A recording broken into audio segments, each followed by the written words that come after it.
ಒಂದು ಚಿಕ್ಕ ಪಟ್ಟಣದಲ್ಲಿ ಒಂದು ಮಾಯಾಶಾಲೆ ಇತ್ತು. ಅದರಲ್ಲಿ 2 ವಿಶೇಷ ಬಾಗಿಲುಗಳು ಇದ್ದವು. ಒಂದು ಬಾಗಿಲು ಚಾಕ್ಲೇಟ್ಗಳಿಂದ ತುಂಬಿದ ಕೊಠಡಿಗೆ ಹೋಗುತ್ತಿತ್ತು. ಮತ್ತೊಂದು ಶಾಂತವಾದ ಓದು ಕೊಠಡಿಗೆ ಹೋಗುತ್ತಿತ್ತು. ಅಲ್ಲಿ ರೋಬೋ ಎಂಬ ಬುದ್ಧಿವಂತ ಕಾವಲುಗಾರ ನಿಂತಿದ್ದನು. ಪ್ರತಿದಿನ ಮಕ್ಕಳು ಬಂದು ಕೇಳುತ್ತಿದ್ದರು, ರೋಬೋ, ನಾವು ಚಾಕ್ಲೇಟ್ ಕೊಠಡಿಗೆ ಹೋಗಬಹುದಾ? ರೋಬೋ ನಗುತ್ತಾ ಹೇಳುತ್ತಿದ್ದನು, ಮೊದಲು ನನ್ನ ಪ್ರಶ್ನೆಗೆ ಉತ್ತರಿಸಬೇಕು. ಒಂದು ದಿನ ಅರ್ಜುನ್ ಎಂಬ ಹುಡುಗ ಮುಂದೆ ಬಂದನು.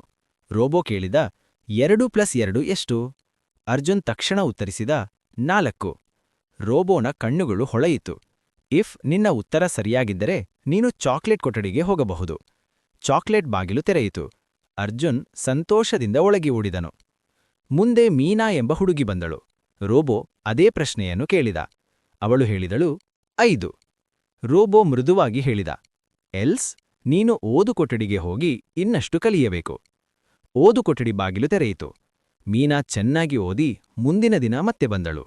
ಈ ಬಾರಿ ಅವಳು ಉತ್ತರಿಸಿದಳು, 4.